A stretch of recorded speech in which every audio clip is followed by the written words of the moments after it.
S کے Lahore news کی طرف سے میں ہوں ملیہ خالد۔ آئیے بڑھتے ہیں خبروں کی طرف۔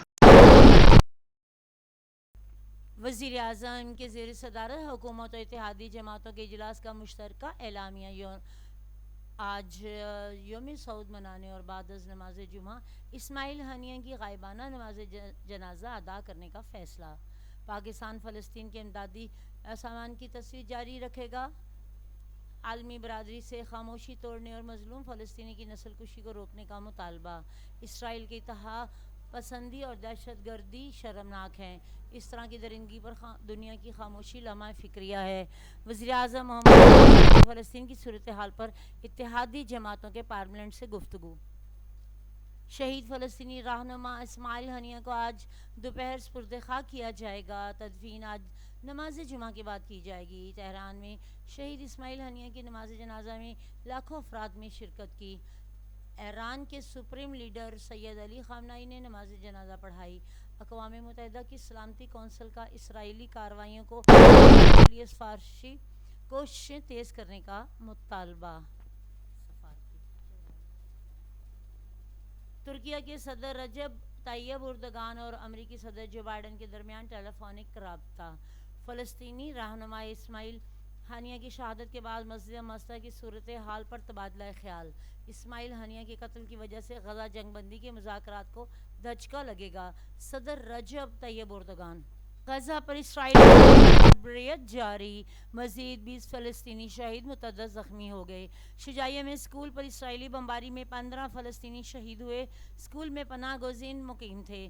غزہ شہر کے رہائشی علاقے پر بھی شیلنگ، چند بچے سمیت 5 فلسطینی شہید متعدد زخمی ہو گئے۔ مقبوضہ مغربی کنارے کے مختلف علاقوں میں قابض فوج کی چھاپہ مار کارروائیاں، فائرنگ سے 4 فلسطینی زخمی ہو گئے، متعدد زیر حراست۔ اسرائیلی فوج کا القاسم بریگیڈ کے کمانڈر محمد زیف کو شہید کر دیا۔ حزب اللہ کا اسرائیل پر راکٹوں سے جوابی حملہ، لبنان سے اسرائیل کے شمالی علاقوں میں متعدد راکٹ داغے گئے۔ اسرائیل کے مختلف علاقوں میں راکٹ گرنے سے کسی جانی و مالی نقصان کی اطلاع نہیں ملی۔ فلسطینی رہنما اسماعیل ہنیہ اور حزب اللہ کمانڈر فواد شکر کی شہادت کے بعد اسرائیل کے ساتھ لڑائی نئے مرحلے میں داخل ہو چکی ہے۔ حزب اللہ رہنما گوادر انتظامیہ اور بلوچ یکجہتی کمیٹی کے درمیان مذاکرات کامیاب، صوبے بھر میں دھرنے ختم کرنے کا اعلان۔ آج سے صوبے بھر میں تمام بلوچ یکجہتی کمیٹی کے دھرنے ختم ہو جائیں گے۔ ختم ہونے کے بعد گرفتار افراد کو رہا کیا جائے گا۔ احتجاج کی آڑ میں قانون ہاتھ میں لینے کی اجازت کسی کو نہیں دے سکتے۔ احتجاج کے دوران حکومت انتظامیہ اور اداروں نے صبر و تحمل کیا: وزیر داخلہ بلوچستان۔ پاکستان اسٹاک ایکسچینج میں تیزی، 100 انڈیکس میں 640 سے زائد پوائنٹس کا اضافہ۔ دوران ٹریڈنگ 100 انڈیکس 78۔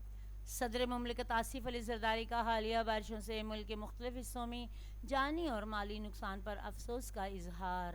حادثات میں جاں بحق افراد کے لیے دعائے مغفرت اور اہل خانہ کے لیے صبر جمیل کی دعاؤں۔ متاثرین کے لیے امدادی سرگرمیاں تیز کرنے کی ضرورت پر زور۔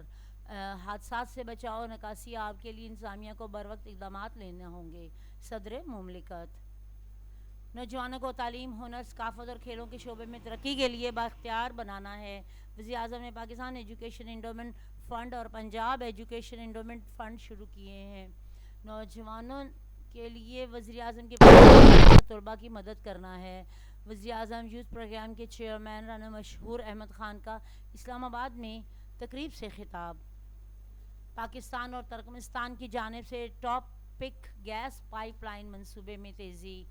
وزارت پیٹرولیم اور آئی ایف سی کی خصوصی دلچسپی سے منصوبے میں نمایاں پیش رفت۔ 18